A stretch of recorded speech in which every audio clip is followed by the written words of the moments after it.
He's a guy who does not, when there's something coming before him, take up an opinion poll, evaluate how that's going to affect his political future.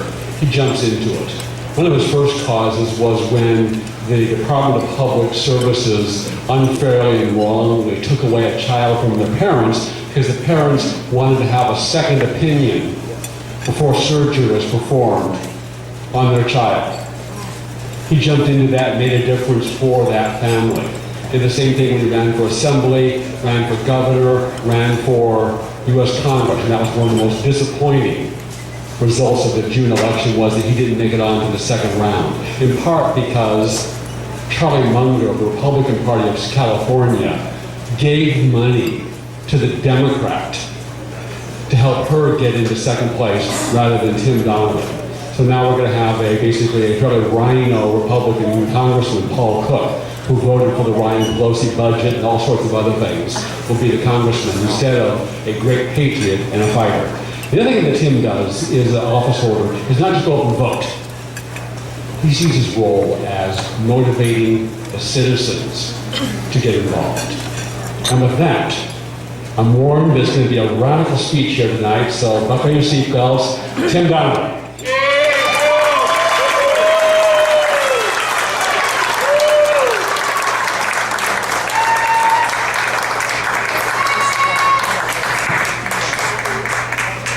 Putting the timer on myself. Deplorable Tim Donnelly here.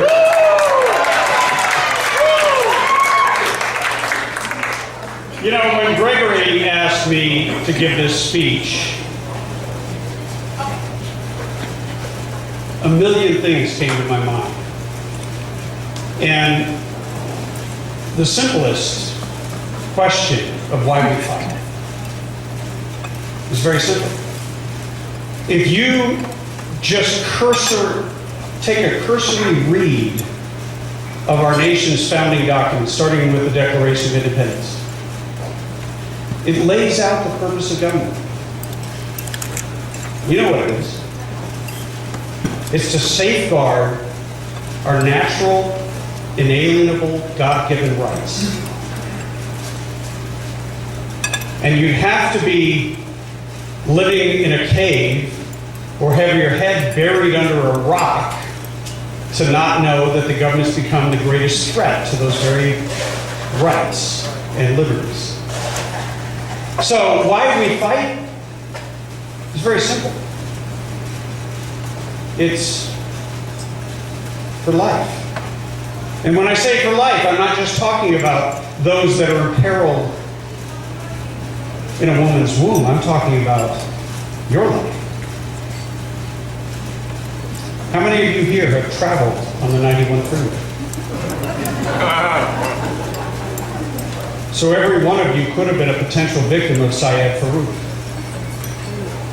And you know, because I know many of you got signatures to try to kill and veto the Gun-Mageddon and all these insane laws, you know that one of them, think about this, they could have thrown the words on paper at Syed Farouk about his AR-15 and the fact that his magazine contained more than 10 rounds. Shocking. Can you believe that? An Islamic jihadist murderer, a terrorist, broke the law. And so part of the rationale for pushing these laws is that we will then prevent the next massacre, right? That's how they sell it to the public. The only problem is he didn't buy his AR-15, his neighbor did. So if they came to his house, they wouldn't have found anything. They wouldn't have prevented anything. And the bottom line is,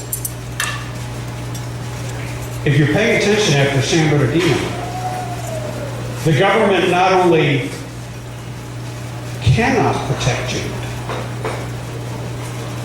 but they refuse to. As a matter of fact, those in power, under Democrat control, I want to say, there's got to be a stronger term than Democrat. Fascist control, Marxist progressive, none of it quite works. I mean, they're almost at the point of Nazism, where they literally want to deprive you of the ability to defend your own life. And if that's not worth fighting for, if that's not worth getting up and walking precincts for, and I don't care whether you're walking precincts for Ken Hunter, or you're walking precincts for Woody Woodrum and Donald Trump, it really doesn't matter, because in the end, you've got to stand with those who are standing with you. You've got to stand with those who actually believe that you are the sovereign, that you actually are the one at whose consent the government is supposed to rule.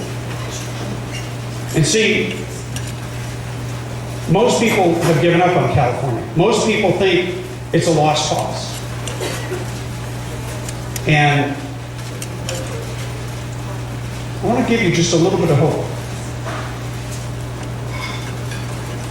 I spent a couple of months in South Carolina after I lost my congressional race. I just turned off the TV. I didn't watch any politics. My dad and I watched like the Hallmark Channel and the Weather Channel. Of course, now the Weather Channel's politicized. I guess Hillary's running commercials, so my dad won't be watching that anymore. But my brother came over one day and he was telling us a story. He had a business in Michigan. He had one of these businesses where he parts out cars and sells all the components. And the government decided that they owned some of his land because they'd been driving on a road that was on his property. So they made it their own common usage and determined that it was their property. So when he tried to expand his business, they reacted in such a hostile way that my brother just left one day. He told his wife when he got to a rest stop in South Carolina, he said, "Honey, we're never going back." He gets to South Carolina. He tries to run his business, it doesn't work, so he tries something else. He buys a mobile home park. And a lot of people live in mobile homes, so it's a viable business. He has a park that could hold something like 64 trailers, and he goes down to the local government and he starts talking to them. And how many of you, I'm sure, have had the same experience when you have a business and you go down to the planning department, it's going to be a huge deal to get something approved. Well, he brought in a box of Krispy Kreme donuts. And the guy sitting there who had to make the decision kept eyeballing the Krispy Kreme donuts.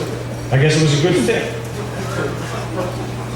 And he said, if I just stamp this piece of paper, we'll treat your two properties as one property, and you'll take all the headaches away, and you can have 10% more units than you could have had if they're two separate pieces. So lower taxes and more benefit.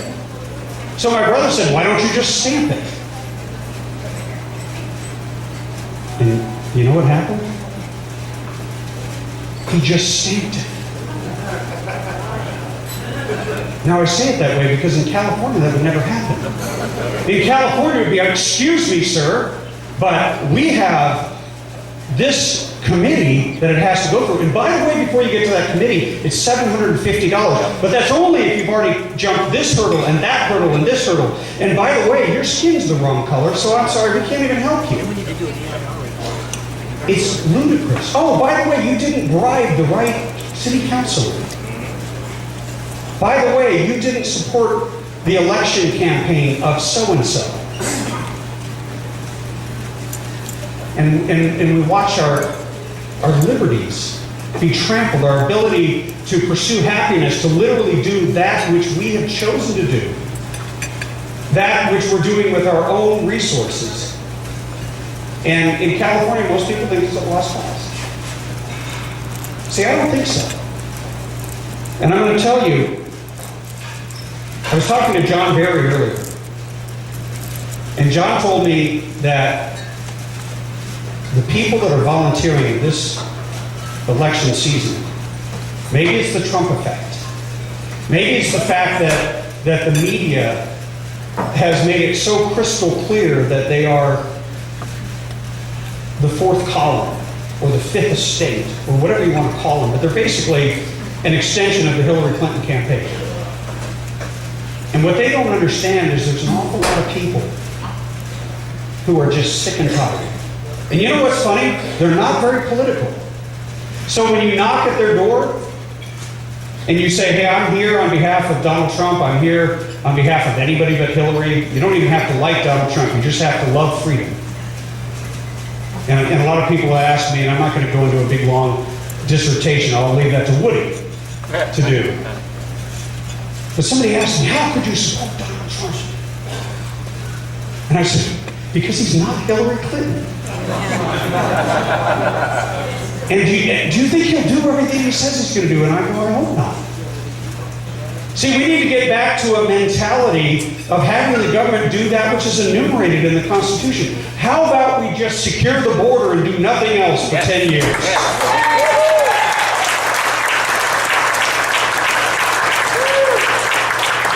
And then how about we take all that money we were spending on illegal aliens, and why don't we stop our veterans from dying in the emergency rooms and dying because they've given up hope because nobody will help them? You know, why don't we just do those two things and do them well and not do anything else? I don't want the government to do anything. See? But here's the thing.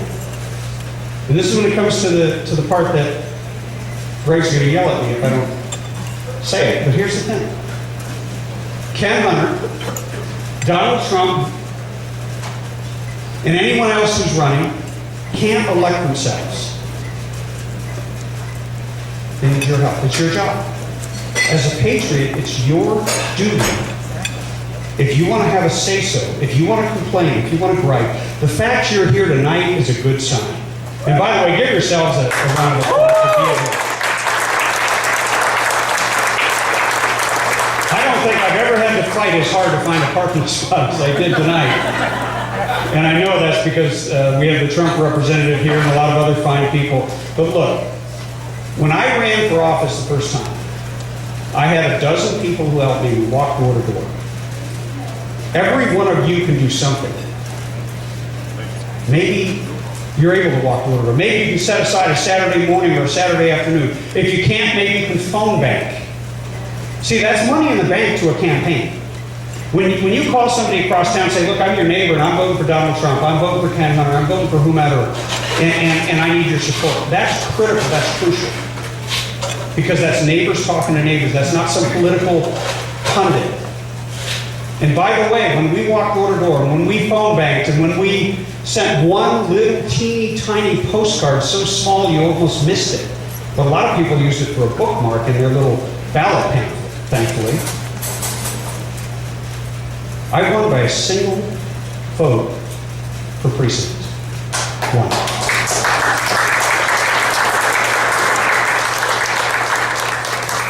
And just so you know, I just turned 50. Hey. So I'm still a very young man and I ain't done fighting the fight. You will never be able to count me out of the fight for our freedom.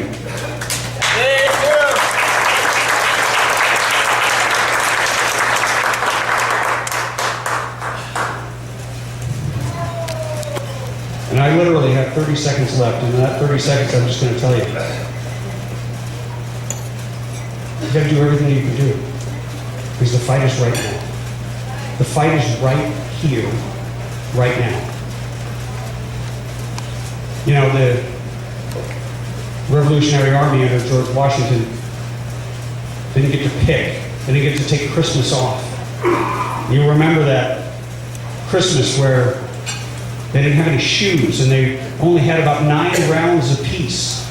And it was freezing and it was a blizzard and they're crossing the Potomac and they're going over to engage in an epic battle with a bunch of well-fed, paid mercenaries, the Hessians.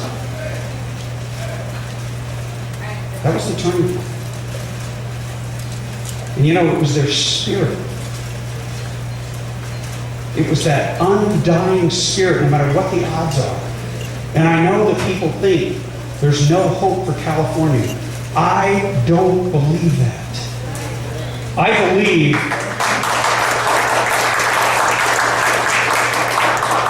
that in addition to your political activism, to connecting through this Tea Party, connecting with the campaigns, doing whatever you can do, the single most important thing you can do is get on your knees and pray.